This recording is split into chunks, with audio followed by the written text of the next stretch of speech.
beginning to be great.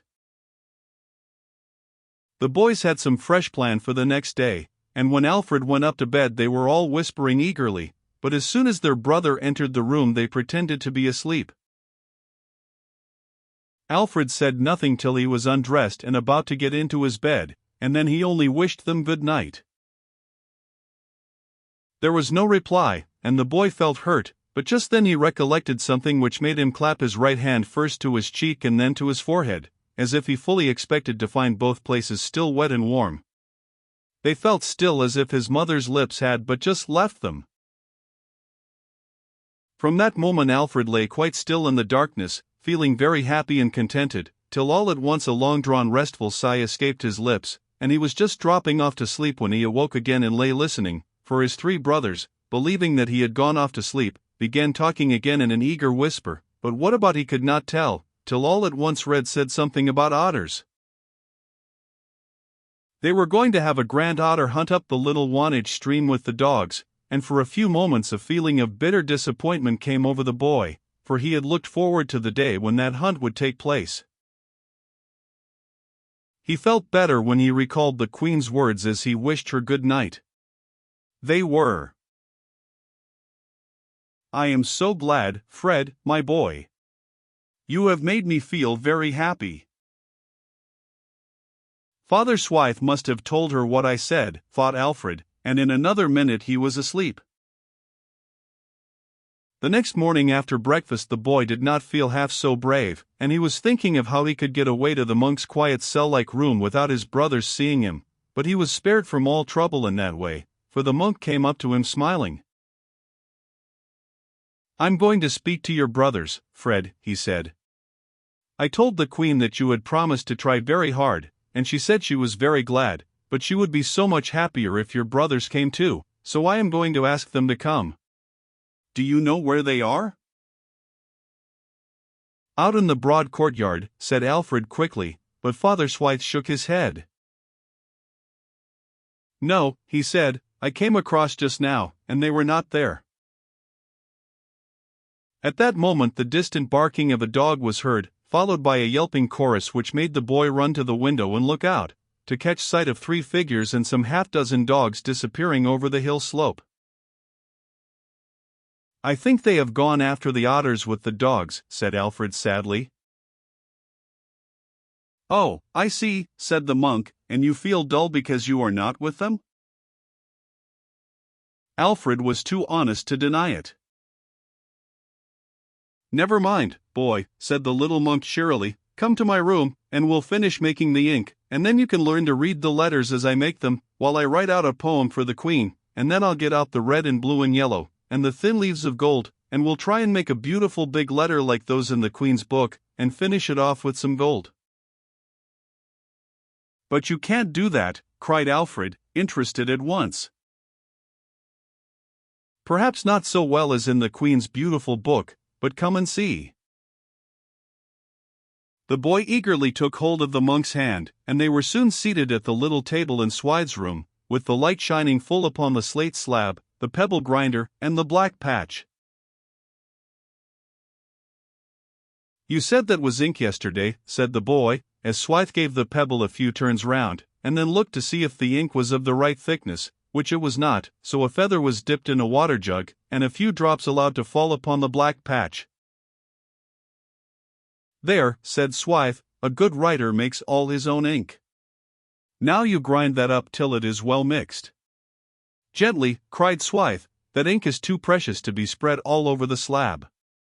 Grind it round and round. That's the way. That will do." As he spoke, Swithe took a thin-bladed knife and a good-sized, nicely cleaned fresh-water mussel shell, and let the boy carefully scrape up all the ink from the slab and place it in the shell. "That's well done," he said. "Now we'll write a line of letters." "Yes," cried the boy, "let me write them." "I wish you could, Fred, my boy," said the monk, smiling, "but you must first learn." "That's what I want to do," cried the boy eagerly. "But how am I to learn?"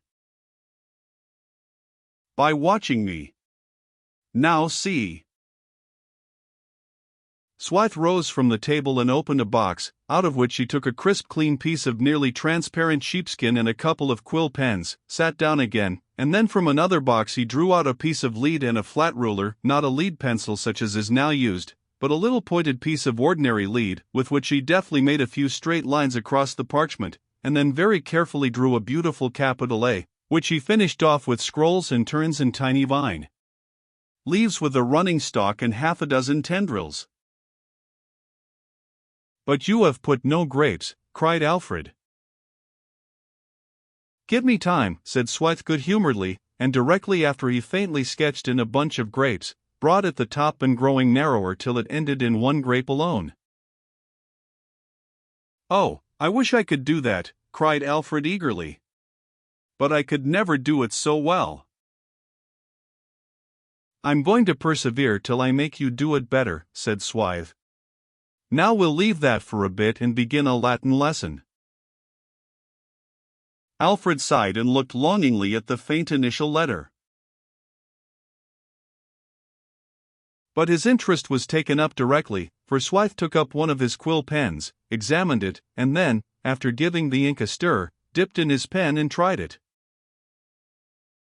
The next minute, while the boy sat resting his chin upon his hands, it seemed as if beautifully formed tiny letters kept on growing out of the pen, running off at the point, and standing one after another in a row, almost exactly the same size, till 4 words stood out clearly upon the cream-colored parchment. As he formed the letters with his clever white fingers, Swithe repeated the name of each, pausing a little to give finish and effect as well as sound to the words he formed, till he had, after beginning some little distance in, made so many words upon one of the faintly drawn lines and reaching right across the parchment. "It's wonderful," cried Alfred. "I could never do that." "It is not wonderful, and you soon will be able to do it," said Swithe, "but let's say all those words over again letter by letter, and then the words." "They are Latin?" asked the boy. "Yes," said Swithe, "and you are going to learn them so as to know them next time you see them." Alfred shook his head, but he managed to repeat the Latin words straightforward, and after a while picked them out when asked.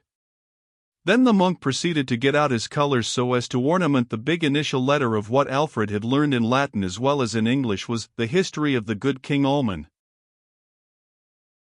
Then came the most interesting part of the lesson, for, after Swithe had placed his colors ready red, yellow, and blue all in powders ground up so fine that it was necessary to shut out the breeze which came in at the window, Alfred learned how the monk made his brushes, by taking a tuft of badger's hair and tying up one end carefully with a very fine thread of flax. "Now watch me," said the old man, and Alfred looked closely while Swithe took a duck's quill out of a bunch, cut off the hollow part, and then lightly cut off the end where it had grown from the duck's wing. Then the tuft of badger's hair was held by its tight end and passed through the monk's lips so as to bring the hairs together to a point, which was carefully pushed into the most open part of the quill and screwed round till the whole of the tuft was inside. Then a thrust with a thin piece of wood sent the hairs right through, all but the tied-up ends, and Swithe held his work up in triumph, a complete little paintbrush. "How clever!" cried the boy eagerly, "but how did you get that badger's hair?" "Saved," said Swithe, "when the dogs killed that badger last year." "And the duck's quills?" "I picked them up when the ducks were plucked by the scullion." "You did not tell me how you made that black paint." "By holding a piece of slate over the burning wick of the lamp till there was plenty of soot to be scraped off and mixed up with gum water made from plum tree gum, the same as I am going to use to mix up these colors, you see." As he spoke, Swithe took a clean mussel shell and placed in it a tiny portion of scarlet powder. "That's a pretty color," said the boy. "What is it?" "The color made by burning some quicksilver and brimstone together in a very hot fire till it is red, and afterwards I grind it up into fine dust. Now," he said, "I'm going to mix this up with gum, and then we'll paint all the back of the parchment behind the big letter red." Alfred watched the monk's clever touches with the point of his little brush till there was a great square patch upon which the letter seemed to stand. "Beautiful," cried Alfred. "Now it's done." "Oh, no," said Swithe, "that's the beginning. Now we'll paint the scroll." "Why do you say we?" said the boy. "It is you." "It's we, because you are helping me," said the monk. "Very soon you will be doing letters like this, and then I shall help you." Alfred sighed. "Are you going to paint that scroll red too?" "No, purple," was the reply, and Swithe took up another little packet, which he opened slowly. "Why, that's blue," cried Alfred. "Wait a moment," said Swithe, taking up another clean mussel shell, into which he put a tiny patch of the bright blue dust. "Now you shall see it turn purple." Taking up the brush, whose hairs were thickly covered with red paint, he poured a few drops of gum water into the shell amongst the blue powder, mixed all together with the red brush, and to the boy's great delight a beautiful purple was the result. Then the leaves that had been sketched in had to be done, and while the boy wondered another shell was taken, the brush carefully washed, and a little of the blue dust was mixed with some yellow, when there was a brilliant green, which the monk made brighter or darker by adding more yellow or more blue. The big ornamental letter was now becoming very bright and gay, Alfred looking upon it as finished, but Swithe went on. "It's very wonderful," said the boy. "You seem as if you can make any colors out of red, yellow, and blue." "So will you soon," said Swithe, smiling, and still painting away, till at the end of a couple of hours, which seemed to have passed away like magic, the monk began to carefully clean his brush with water. "That's done now," cried Alfred, with a sigh of as much sorrow as pleasure, for he felt it to be a pity that the task was finished. "But do you know, Father Swithe," he continued, as he held his head on one side and looked critically at the staring white letter with its beautiful ornamentation, "I think if I could paint and painted that letter I shouldn't have left it all white like that." "What would you have done, then?" "I should have painted it deep yellow like a buttercup, a good sunny yellow, to look like gold." "Well done," cried the monk. "Why, that's exactly what it is going to be. It isn't finished, but I'm not going to paint it yellow. I'm going to paint it red first." "I don't think I shall like that," said the boy, shaking his head. "Wait and see," said the monk, and once more mixing up a little red with gum he carefully painted the white letter scarlet, and held it up. "There," cried the boy triumphantly, "it looks now almost like the back patch, and you've spoiled it all." "Umph," grunted the monk, reopening the window and laying his work in the sun to dry. "Wait a bit." "Yes, I'll wait," said the boy, watching the shiny wet paint turn more and more dull, "but I don't like it." Swithe washed his brush carefully again, and as soon as the paint was dry went carefully over the letter part with gum, so delicately that the red color was not disturbed nor the background smeared. "Yes," said the boy, still watching, "that looks a little better, because it looks shiny, but it was better white." "Do paint it yellow now." "I told you I'm going to make it yellow," said Swithe, laying his work well out in the sunshine to get thoroughly dry. Then, taking it from the windowsill and shutting out the breeze again, Swithe placed his work ready and took out, from a snug corner, a tiny book made by sewing together about half a dozen leaves of parchment, and upon opening this very carefully Alfred saw within a piece of brilliant shining gold. "Oh, how beautiful!" cried Alfred, making a dart at it with his hand. But, as if he expected this, Swithe put out his own hand and caught his pupils just in time, creating such a breeze, though, that the very thin gold leaf rose up at the corner and fell over, doubling nearly in half. "There, you see how fine it is," cried Swithe. "I'm very sorry, I did not know," said the boy sadly, and then he looked on in wonder, for the monk bent down, gave a gentle puff with his breath, and the gold was blown up, to fall back into its place. "Why, I thought it would be quite hard and heavy," said Alfred. "And it's 20 times as thin as the parchment," said Swithe. "Now then, suppose we make the letter of gold." Alfred did not speak, but watched with breathless interest while the monk took his knife and carefully cut a long strip off one edge of the gold leaf, and then, dividing it in 4, took it up bit by bit on the blade, and laid the pieces along the letter, cutting off edges and scraps that were not wanted, and covering up bare places so carefully and with such great pains that at last there was not a trace left of the gummed letter, a rough, rugged gold one being left in its place.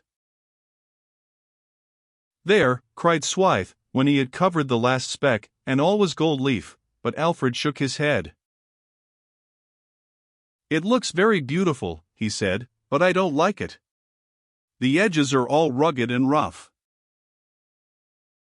"So they are," replied Swithe, and, taking now a clean dry brush, he began to smooth and dab and press gently till there was not a trace left of where the scraps of gold joined or lay one over the other, all becoming strong and perfect excepting the edges, where the gold lay loose, till, quite satisfied with his work, the monk passed his brush briskly over the letter, carrying off every scrap of gold outside the gummed letter, and leaving this clean, smooth, and glistening.